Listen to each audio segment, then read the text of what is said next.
Welcome to ETHDam, to ETHDam, to ETHDam, to ETHDam, to ETHDam. Hello. Amazing. Up next, we have Costanza with Why DAOs Will Never Be Truly Decentralized. Thank you very much. Thank you. So, hi everyone. My name is Costanza, and we will see why DAOs are not decentralized, and that's okay.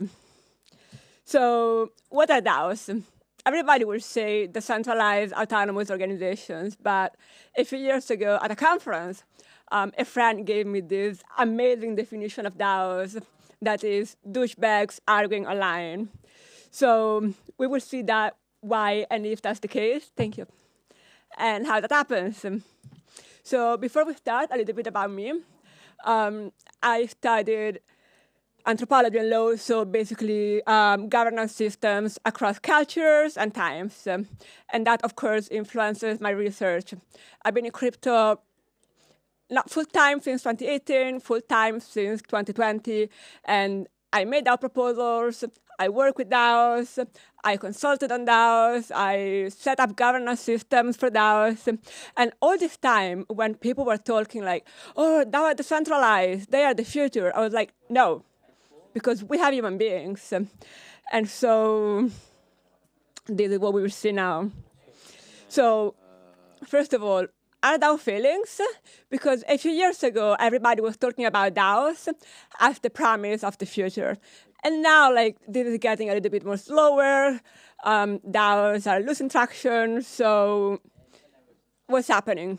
The main problem is that we put too many expectations on DAOs. And when you put too much expectations on something, that will inevitably disappoint you. So my goal here is to highlight why the current models are failing and what we can do to save them so that we can have better DAOs and more DAOs. And most of all, we can also have better experimentations. So why do we have DAOs? What is that a DAO can deliver? Well, first of all, today's democracies and institutions are dying. They're in crisis. You can ask anyone, oh, do you believe in democracy? I'm pretty sure that the answer is going to be no. And this is because the incumbent institutions, like democracies, are prone to corruptions, inefficiencies, and bureaucracies. So I want to use a real example that happened to me long before DAOs were a thing. It was 2013. I was in Egypt, in Cairo. It was a very alive moment. It was right after the Arab Spring. And my visa expired, my passport got stolen. So I had to spend a few days in the bureaucratic nightmare trying to understand how can I go back home. I want to go back home. So I went to my visa extension appointment and I left all the paperwork to an officer and he told me to wait. So I waited. And then at the end of the day, he was shutting everything down and I went to him and I asked him like, hey, what about my paperwork? Like, I have a flight in 2 days. And he was like, I can't find your paperwork. I'm sorry. You appear not to be in the system. There is nothing I can do for you. So I did the only reasonable thing I could do. So I started crying. And thankfully, a senior officer saw me crying and had pity for me. So he brought me in the office, told someone, go find her paperwork, check every room, check every corner. So they did it. 30 minutes later, they came back with my paperwork. They just fell off from the desk. And I was out of the office with all my travel documents.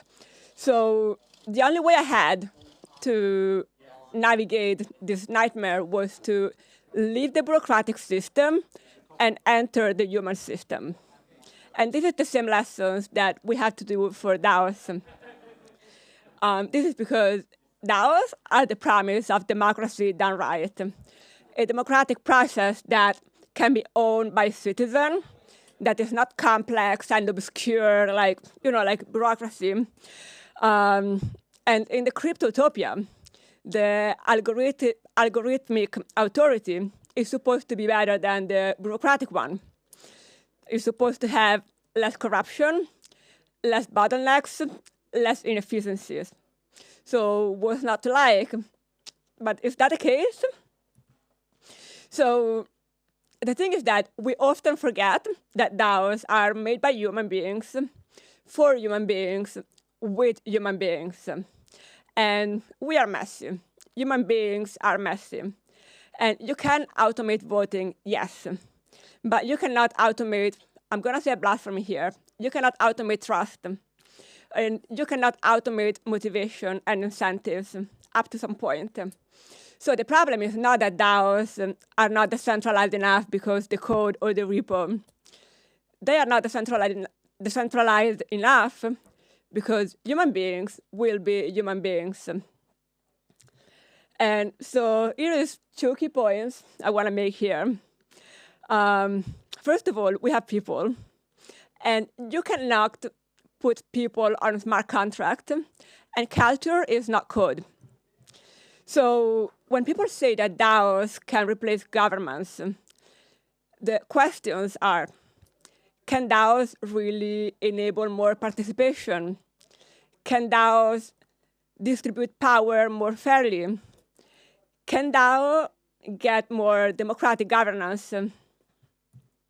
So when looking at DAOs, there is 3 steps that we need to analyze to see if they're decentralized or not. Making a proposal, discussing the proposal, and voting on the proposal. Now, step 1 and 3 can be done on chain. Step 2 should be transparent. But the reality is a bit different because there are bureaucracies, there are inner circles, there are complex voting mechanisms. So that's not really the case. So first of all, making a DAO proposal. You go on a forum and you write it down. That's it, right? But there is so much bureaucracy that sometimes it feels like it's worse than the European Union. Some protocols have such complex systems. So you need to make the proposal here to reference that other proposal over there, but then it was amended with the subsection of the proposal over there. And it's almost impossible to navigate it if you don't have someone on the inside. So what do? You pick up the phone, you call a friend that is a core member, and they will help you.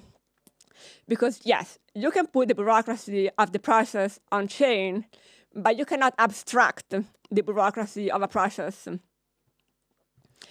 And the second issue with making a DAO proposal is that so often what you read online is very much the result of a discussion that happened in the backchannels. So before step 1, publishing the proposal, there is a step 0. And we don't talk enough about it, that very often DAOs are discussed behind closed doors. This is not a bad thing because it means that by the time it gets to the community, it is mature enough for the community to discuss about it. So it saves time and resources. But it is important to be straightforward about it, especially when talking to newcomers. And then there is inner circles. Humans will be humans, and not all opinions are equal. There is reputations, there is credentials. Of course, the opinion of a founder of a DAO or someone that is well respected in the community carries more weight. And that makes sense. But also, it brings problems because there is unconscious bias, and the fact that they are an expert in a topic doesn't mean that they know everything about anything. That's actually a bit unrealistic. So the second issue is that then how do you become someone well respected in a DAO community? There can be formal campaigns to become a delegate, or you just become an informally listened voice.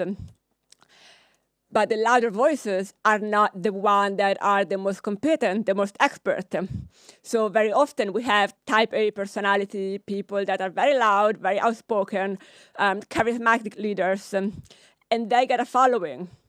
So we don't have, even we're supposed to have flat hierarchies.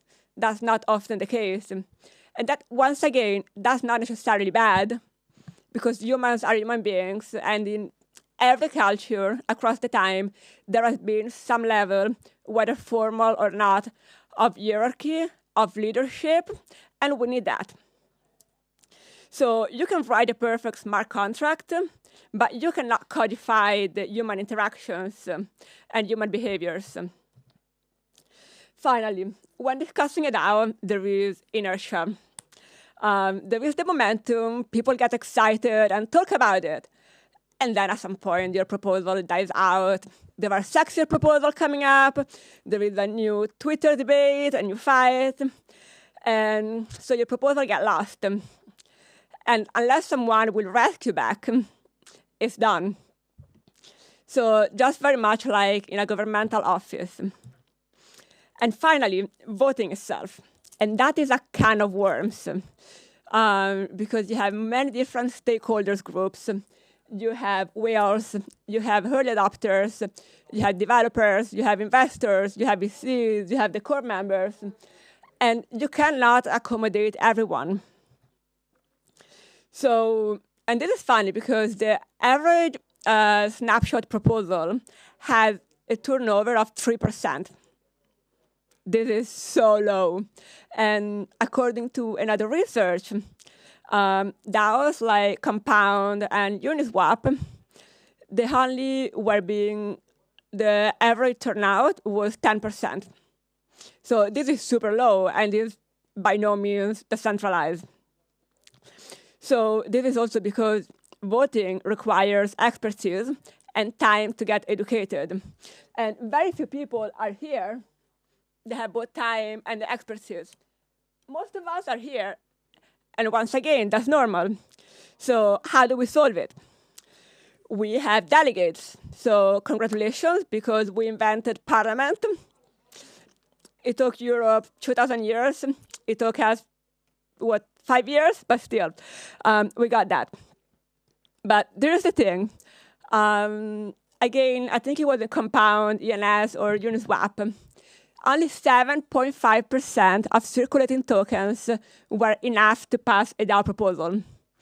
So if that is centralized, imagine like going to a country where only 7.5% of people actually voted for the government.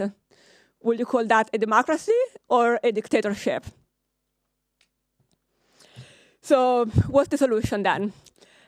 First of all, we need to touch grass and remember that we are human beings and that human relationship cannot be codified. Culture is not code. So we need to accept that we cannot use DAOs as the solution to everything. And if we move democracy on chain, that's great, but that's not enough.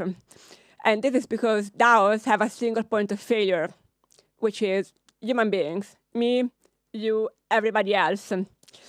So we need to, once again, leave the smart contract system and enter the human system and design DAOs that are taking that into consideration. So thank you. And are there any questions? Yes. Thank you. Do you think that feudarchy does anything for DAOs? Like, will it be the breakout feature of a DAO and break voter apathy? It is to see, but it's like, once again, you cannot expect human relationship to be solved. So it's like every system needs to get back off the code and put human beings at the center and realize that it's never going to be perfect. If you expect something to be perfect, no matter what, you will be disappointed because it is impossible for human relationship to be perfect. What could they be used for? If not, if they can't replace a government, what could a DAO be used for, in your opinion?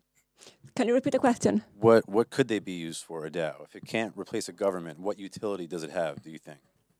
I mean, they can replace the government. I'm not saying they can, but they're not going to be perfect. The main thing is that when people are talking about DAOs replacing governments, they think that then everything is going to be perfect. Society is going to be amazing. We're going to have flying cars. That's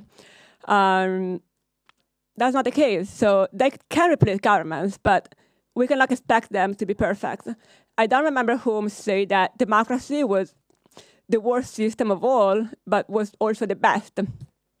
So you need to accept that it's never going to be like completely fine or automated, and it's never going to be perfect. It can replace governments, as in it can prevent, for example, ballot fraud.